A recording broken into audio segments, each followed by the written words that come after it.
Welcome to the JAMODI Podcast. We are all surrounded by amazing coaches and leaders, so let's get an inside look at not just what they do, but how they do what they do.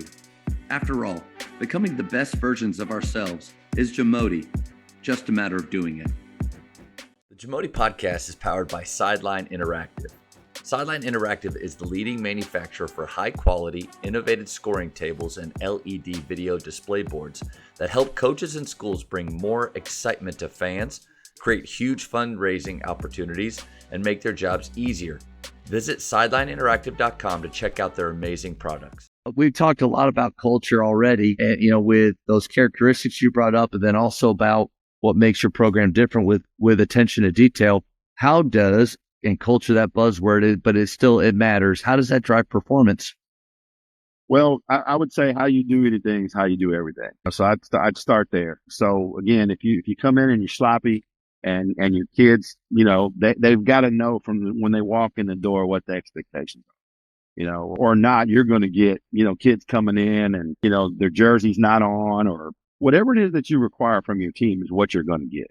Yeah, that's another thing I learned as a young coach. Okay, if you don't like something, then you got to care enough about it. It's got to be important enough for you as a coach that you are going to fight for your culture every day, every day. And a lot of it is just little things, man.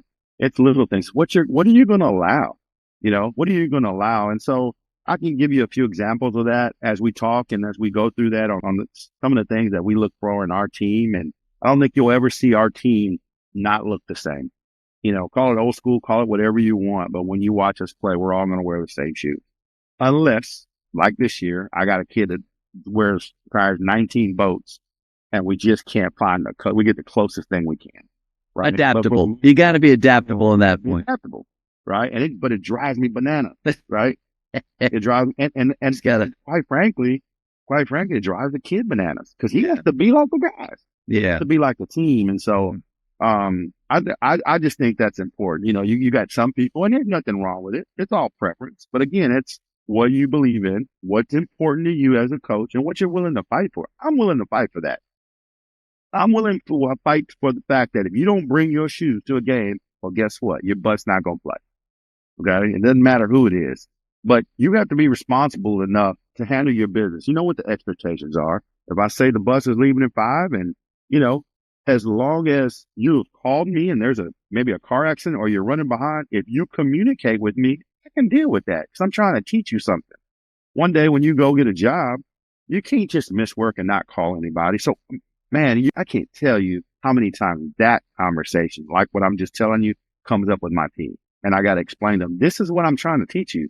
You can't do that. I can't decide I'm not going to come into work and not let my boss know and not let the assistant coach know, hey, I got to take care of something today. I need you guys can you pick it up today? Here's what we're doing. We got to all be on the same page. So that's probably the main one that comes up is, where are you at? How come I don't know about it? And so it's important enough to me that I fight about it with the team. I'm willing to fight for it. I bring it up at the parent meeting at the beginning of the year. I let them know how important it is to me because I think everything starts from there. Just being on time, being on time for everything we do. They can take that with them. They're not going to remember a whole lot of stuff from basketball that we do, but they'll remember that. If I can just make that a habit, that'll help them in their life, wherever they're at, just being on time, and then I think with your culture, you got to have like a shared vision. Again, we talked about we'll win a championship. Well, we all got to believe that. So what are we doing what are we working for? And you're constantly just kind of painting that picture every day. But you're painting the picture and you're also explaining, why is it that color? Why are the edges here? And you're kind of just molding your team to kind of think the way you want them to think. And it's a constant, it never stops. You're constantly doing that and it changes with every team, and so daily you're having to remind them. And for some people it seems redundant and for others, we know that it's necessary. It's like the boring. You hear it all the time. You can't get bored with the small things, warming up, getting your form shooting in and all of that stuff. You don't just become a great shooter just going out there and jacking up a bunch of threes. There's a process to that. And a lot of it is some boring stuff. Yeah. And then the cohesiveness that the culture brings, man, when you have people that have the same vision and, what about this? You can even add this one in there. What about shared suffering? the stuff that you go through in practice, having to run sprints or whatever, whatever your off season is like. It doesn't have to be any one particular thing, but that shared suffering that you go through as a team, me and you, we got something in common. You know what I mean? We did this together. We were here, we were there. And then even players in general, we all have shared suffering. You and I both, we've never played pickup together, but yet we've experienced some of the same thing through high school basketball and the programs we're in. Some of the things that the average person will never go through in life, and so there's some shared suffering there between you and I. You know what it takes, and I know what it takes, and we've been there, and we can move forward with that. So, culture is the buzzword, and the good thing about a head coach is you control it. You control it, but you have to know what you want. You can't be all over the place that that you can't really get anything going in the right direction. I think just knowing what you want and then just driving that home every day to where it's just ingrained in them and it becomes a habit in them. And from the way they look, from the way they practice, from their expectations, the communication piece, I think that's what, culture does to performance. And then with that, play well, it comes with it. Coach, well said, man. Really enjoyed just listening to you there. I think I keep going back to this master coach, master teacher, man. I put you in that category. And part of it is there's so many things we could go to, but the self-awareness that you seem to have. TJ Rosine at Emmanuel, another PGC guy, said self-awareness is a superpower. Like if you're self-aware, because you kept saying you got to know what you're looking for. You got to know what you want. If you're going to fight for your culture, what is it? Like, what are you looking for?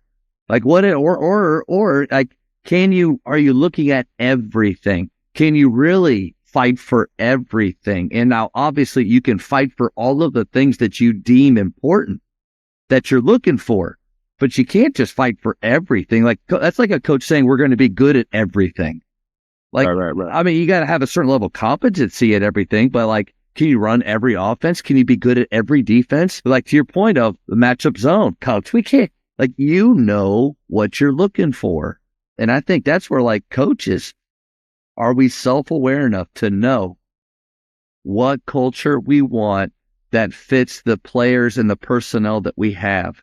And then once we establish that, what are our standards going to be that we're going to look for and that we're going to fight for and hold to? And then I love what you said about the shared suffering. Like, don't be afraid of hard.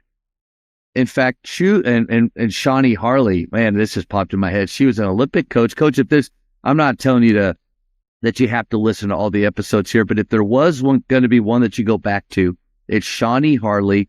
She is the head of Winning Matters, but she was an Olympic coach for the Canadian national team for 20 years in basketball.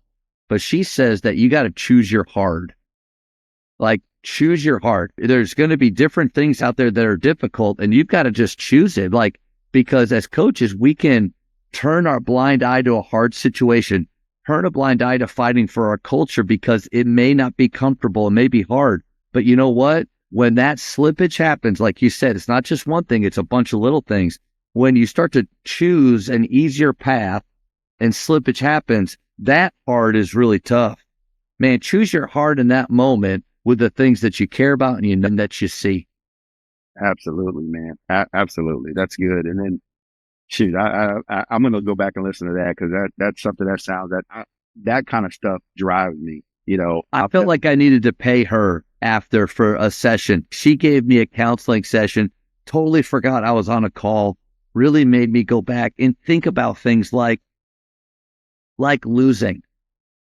We hate to lose, no doubt. If you like losing, man, I don't know what team you can be on, exactly. Yeah. But how we address losing, how we make our players feel when they lose, the consequences when we lose can sometimes, it's kind of like we talked about early on, coaches being afraid to make mistakes. The fear of losing can hold us back from really pushing a whole other level that you could go to. So it's not that you don't care about winning, but it's that how dangerous it is a team that's not afraid to lose. How hard do they play? How hard do they scrap? How much do they believe? And like that time with her, Coach, man, master class right there. Yeah, no doubt. I'm gonna go back and check that out. That's gonna be a good time right there. Thank you for checking out today's episode. Please take a moment to subscribe to this podcast, share it with your fellow coaches, and find us on social media for what's coming up next on the JAMODI Podcast. It's just a matter of doing it.